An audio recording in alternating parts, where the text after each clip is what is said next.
శ్రీ సత్యసాయి జిల్లా పెనుగొండ నియోజకవర్గం గోరంట్లలో దొంగతనానికి పాల్పడిన అంతర్రాష్ట్ర దొంగలను అరెస్టు చేసి వారి వద్ద నుండి 7,50,000 రూపాయల నగదు ఒక కారును స్వాధీనం చేసుకున్నారు.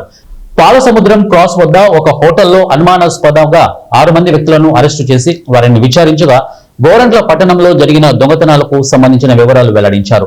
వారిని పూర్తిగా విచారించగా వారు చేసిన దొంగతనాలను ఒప్పుకున్నారు. ఈ నెల 3వ తారీఖున మోటార్ సైకిల్ సైడ్ బ్యాగులో ఉన్న 3,80,000 రూపాయలు చోరీకి చేసి కారులో వెళ్లిపోయారు. గత నెల 21వ తారీఖు నుండి ఈ నెల 3వ తారీఖు వరకు చేసిన దొంగతనాల వివరాలు డీఎస్పీ వివరించారు. వీరు మధ్యప్రదేశ్ రాష్ట్రానికి చెందిన వారుగా గోరంట్ల పట్టణంలోనే కాక తెలంగాణ, కర్ణాటక, ఒరిస్సాలో మొత్తం 10 దొంగతనాలు చేసినట్లు వివరించారు. దాదాపు 10 దొంగతనాలలో 12,59,000 రూపాయలు దొంగలించారని అన్నారు. 10 దొంగతనాలకు గాను వారి వద్ద నుండి 7,50,000 నగదు, ఒక మారుతి స్విఫ్ట్ కారును స్వాధీనం చేసుకున్నట్లు డీఎస్పీ వెల్లడించారు.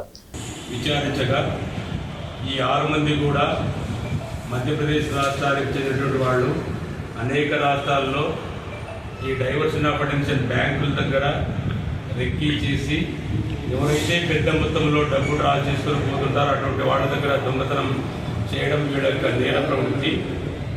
అంతర్రాష్ట్ర దొంగల వీళ్ళు. వాళ్ళలో దీపా మాలాబాయ్ అనేటువంటి లేడీ 43 సంవత్సరములు, కడియా సాంచి గ్రామము, పచ్చౌలి తాలూకా, రాజ్గఢ్ జిల్లా, మధ్యప్రదేశ్. మిగతా ఫరితా సిసోడియా 21 సంవత్సరాలు, ప్రదీప్ సిసోడియా అనే వ్యక్తి మాత్రం డ్రైవర్ కమ్ ఈ ముఠాలోని సభ్యుడు. మిగతా ముగ్గురు కూడా రేఖాబాయ్, మమతా, మాలాబాయ్, వీళ్ళందరిది కూడా సేమ్ కడియా సాంచి గ్రామం, పచౌలి తాలూకా, రాయ్గఢ్ జిల్లా, మధ్యప్రదేశ్ రాష్ట్రం. వీళ్ళు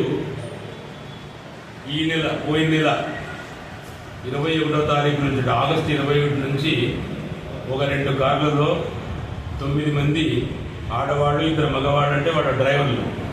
వాళ్ళు 21 నుంచి మన దగ్గర గోరంట్లో 3వ తారీఖు జరిగినటువంటి నేరం వరకు కూడా అనేక రాష్ట్రాలలో నేరాలు చేస్తూ వస్తూ ఉన్నారు. మన ఆంధ్రప్రదేశ్ ఇక్కడ కానీ మన